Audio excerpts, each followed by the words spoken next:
ምራኝ መንገዱን እንዳውቅህ አስችለኝ ሊያዘው ገመዱ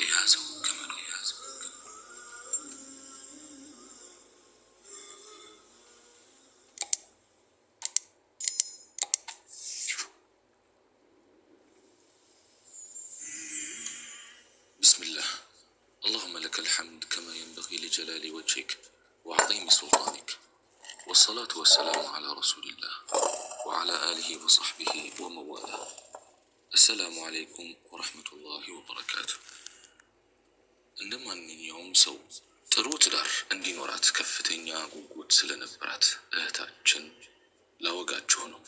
ታሪኳን እንዲህ ትተርካለች። በግብጽ ዋና ከተማ ካይሮ ከሚገኝ አንድ ከፍተኛ የትምህርት ተቋም በከፍተኛ ማዕረግ ከተመረቁ ተማሪዎች መካከል አንዷ ነኝ። ወደ ስራው ዓለም ከመቀላቀሌ በፊት ከተለያዩ አካባቢዎች የትዳር ጥያቄዎች ይጎርፉልኝ ነበር። ግና እያንዳንዱን ጥያቄ በሰከነ መንፈስ ሳጤነው የሚበጀኝ ሆኖ አላገኘሁትም። ወደ ስራው ዓለም ገባሁ። ስራዬ ውጥረት የበዛበት ነበር። ፋታ የማይሰጥ ስራ፣ ስጋዊም ሆነ መንፈሳዊ ፍላጎቴን በወጉ ማጣጣም የምችልበትን እድል ያጣሁበት ስራ ነው። ጊዜው ነጎደ፣ እድሜም ጨመረ። የትዳር ጥያቄዎቹም እንደ ወትሮ አልሆኑም። ከዩኒቨርሲቲ ስመረቅ እድሜ በሃያዎቹ መጀመሪያ የነበርኩት ልጅ ዛሬ 34 ዓመት ሆኖኛል። በዚህ የእድሜ እርከን ላይ ሆኜ ትዳር አለመያዜን ሳስበው ያኔ ቀርቦልኝ ከነበሩት የትዳር ጥያቄዎች መካከል የትኛው ይሻል ነበር እያልኩ በሐሳብ ስሌት ውስጥ እገባለሁ። የብቸኝነት ስሜት ይሰማኝ ገባ። ስለ መጪው በማሰብ አሁን ላይ እረብሻለሁ። ውስጤ ይቆስላል። የተስፋ ጭላንጭል የምመለከትበት ቀዳዳ ያጣው እየመሰለኝ እጠበባለሁ። ጨቅላ ሕፃናት ስመለከት የኔ በሆኑ በሚያሰኝ ምኞት ራሴን ሩቅ ተሻግሬ አገኘዋለሁ። ጥንዶች በየጎዳናው ሲጓዙ የኔ ጉዞ መቼ ይሆን እያልኩ ጥያቄውን ራሴ ለራሴ አቀርበዋለሁ። ከውስጤ ያንቺም አንድ ቀን ይሆናል የሚል ድምፅ ይስተጋባል። ለማጽናናት ይሆን የምር አላውቅም። ይህ የብቸኝነት ድባብ ሊያጠፋ ያለ አንድ ወጣት እያደነኝ መሆኑን አልተገነዘብኩም ነበር። እድሜው ከኔ በ2 ዓመት ይበልጣል። 36 ዓመት መሆኑ ነው። እርሱም እንደኔ የሥራ ሁኔታው አስቸጋሪ ነበር። እረፍት ብርቁ ነው። ልጁ የትዳር ጥያቄ አቀረበልኝ። ይህን ወርቃማ እድል ማምከን መጪ ዘመኔን በሙሉ የትካዜ ቀንበር ተሸክሜ ለመኖር የመፍቀድ ያህል ቆጠርኩት። የልጁን ጥያቄ በክብር ተቀበልኩ። ኢስላማዊውን ሸሪዓ በማይጻረር መልኩ የሁለታችንንም ወገኖች በአካል ባሉበት ቃል ኪዳን እንዲፈጸም ወሰን። እጮኛዬ ሊሆን ያሰበው ወጣት ቃል ኪዳኑ እንዲፈጸም 2 ጉርድ ፎቶግራፎችን እንዳመጣ መልእክት ላከልኝ። ፎቶግራፎቹን ላኩለት። ከ2 ቀናት በኋላ የልጁ እናት በአስቸኳይ እንደሚፈልጉኝ በስልክ ነገሩኝ። ተገናኘን። እጃቸው ከያዙት ጥቁር የእጅ ቦርሳ ውስጥ የኔ ፎቶግራፍ ያለበትን መታወቂያ አውጥተው አሳዩኝ። ለመሆኑ መታወቂያሽ ላይ የሰፈረው እድሜ በስህተት ነው ወይስ ምንድነው ብለው ጠየቁኝ። እረ ትክክለኛ እድሜ ነው አልኳቸው። ታዲያ 40 ዓመት ሆኖሻል አይደል እንዴ ብለው ቅስምን የሚሰብር ጥያቄ ጠየቁኝ። እረ እማማ ገና 34 ዓመቴ ነው አልኳቸው። ባክሽ ያው ነው 34 እና 40 ዓመት ምን ልዩነት አለው? አንቺ እድሜሽ ከ34 ዓመት በላይ ነው። ዘርሽን የመተካት እድልሽ መንምኗል። እኔ ደግሞ የልጅ ልጄን ተመልክቼ መሳም እሻለሁ አሉ። እናቱ ይበልጥ እየጋሉ መጡ። የደም ጋናቸው ተወጣጠረ። መረጋጋት አልቻሉም። በልጃቸውና በእኔ መካከል የሚመሰረት ትዳር ከሚኖር ራሳቸውን ማጥፋት የሚቀላቸው አይነት አሮጊት ሆኑብኝ። ምንም ሳልናገር ከቤት ወጣሁ። ከዚያ በኋላ ያሳለፍኳቸው 6 ወራት መራር ነበሩ። ውስጤ ተጠበሰ፣ ተስፋዬ ተመናመነ፣ የመኖር ትርጉም ጣዕም አልባ ሆነብኝ። የትዳር አጋሬ ይሆነኛል ብዬ ያሰብኩት ልጅ በወላጅናቱ ጋሬጣነት ህልሜ ተቀደደ። የመንፈስ ስብራቴን ለመጠገን ታገልኩ። ከወደቅኩበት ለመነሳት ተጣጣርኩ።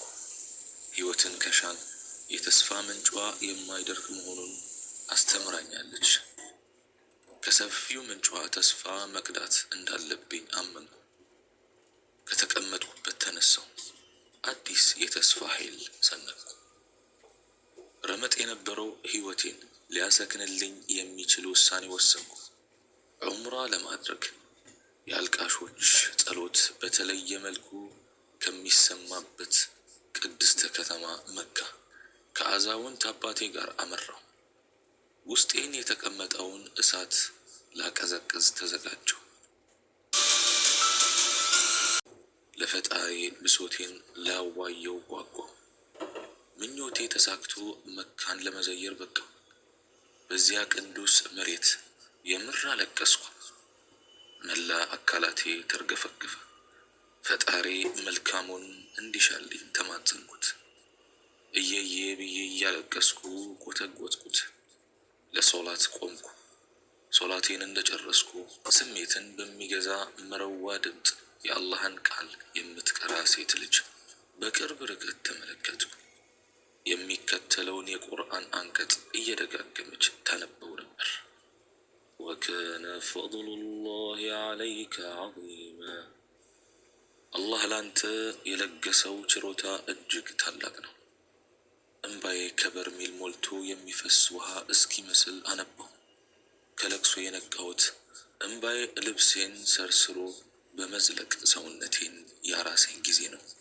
ይህች ልጅ እየደጋገመች የምታነባቸው አናቅጽ ለለቅሶ ፋታ የሚሰጡ አልነበሩም።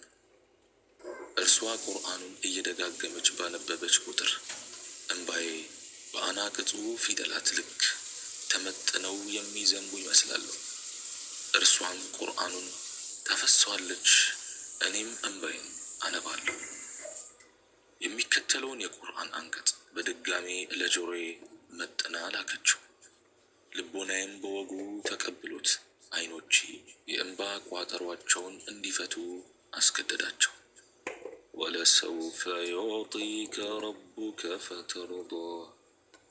ወደፊት ጌታህ በበርካታ ጸጋዎችን ይለግስሃል፣ በስጦታውም ትረካለህ።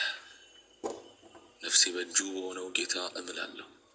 እነኛን አናቅጽ ለመጀመሪያ ጊዜ የሰማኋቸው እስኪመስለኝ ድረስ እንባዬን መገደብ ተንሰቀሰቅ። ነፍሴ ሰላሟን አገኘች፣ በጣሙን ተረጋጋች። በወቅቱ በውስጤ የሰፈነውን የደስታ ስሜት ለመለካት መለኪያ አጣሁ። በቃ ወደፊት የፈለግኩት ነገር እንኳ ባይሳካ ያ ስሜት በራሱ የፈለግኩትን ነገር ካገኘሁት በላይ አይነት ስሜት ፈጠረብኝ። የዑምራ ጊዜን ካጠናቀቅኩ በኋላ ወደ ካይሮ ለመመለስ ተዘጋጀሁ። አሁን ወደ ካይሮ የሚበረው አውሮፕላን ውስጥ ነው ያለነው። በግራ ትከሻዬ ፊት ለፊት ከሚገኘው ወንበር ላይ ግርማ ሞገስ የተላበሰ ወጣት ቁጭ ብሏል። እርጋታው ያስቀናል። እኔ ሰርቄ ብመለከተውም እርሱ አላየኝም። አሁን አውሮፕላኑ ካይሮ ከሚገኘው የአየር ማረፊያ ደርሷል። ወረድን። የአየር ማረፊያው እንግዳ መጠባበቂያ አካባቢ የጓደኛዬ ባለቤት ቆሟል። ለምን እንደመጣ ጠየቅኩት። እኔ በመጣሁበት አየር ውስጥ ያለ ጓደኛውን እየጠበቀ መሆኑን ነገረኝ። ውይይታችንን ሳንቋጭ የሚጠብቀው ጓደኛው ብቅ አለ። በአየር ላይ ሳለን በግራ ትከሻዬ ፊት ለፊት የነበረው ወጣት ነው። በሉ ደህና ዋሉ ብዬ የአባቴን እጅ በመያዝ ወደ ቤት ተጓዝን። ልብሶቼን ቀይሬ ገና አረፍ ከማለቴ ስልኬ ጮኸ። ጓደኛዬ ነች የደወለችው። የባለቤቴ ጓደኛ በሁኔታሽ ደስ ብሎታል። እኔ ቤት ውስጥ ሊመለከትሽ ይፈልጋል። መልካምን ነገር በጊዜ ማድረጉ ጥሩ ነው አለች። ልቤ እሳት ላይ እንደተጣደ ቡና ተንበቀበቀች። ደረቴን ሰንጥቃ ለመብረር ቃጣት። ድንገተኛው ብስራት በስኬት የተጠናቀቀ ያህል ተሰማኝ። ደንግጬ የቆምኩበት ቦታ ጉዳዩ በስኬት የተጠናቀቀ ያህል ተሰማኝ። አባቴን አማከርኩት። እርሱም አበረታታኝ። አይዞሽ፣ የአላህ ውሳኔ ከመሆን የሚገታው አንዳች ነገር የለም። በያሁን ጓደኛሽ ቤት ሂጂ አለኝ። ሄድኩ። 1 ወር ከ15 ቀን ባልዘለለ ጊዜ ውስጥ ከልጁ ጋር በትዳር ተጣመርን። ልቤ በተስፋ ተሞላች፣ በሐሴት ከነፈች። ደስታ በፈሳሽ መልክ ዋንጫ ውስጥ ተቀምጣ እንዳታልቅብኝ እየሳሰው የማጣጥማት መሰለኝ። ብሩህ በሆነ የህይወት መስመር ላይ መጓዝ ጀመርን።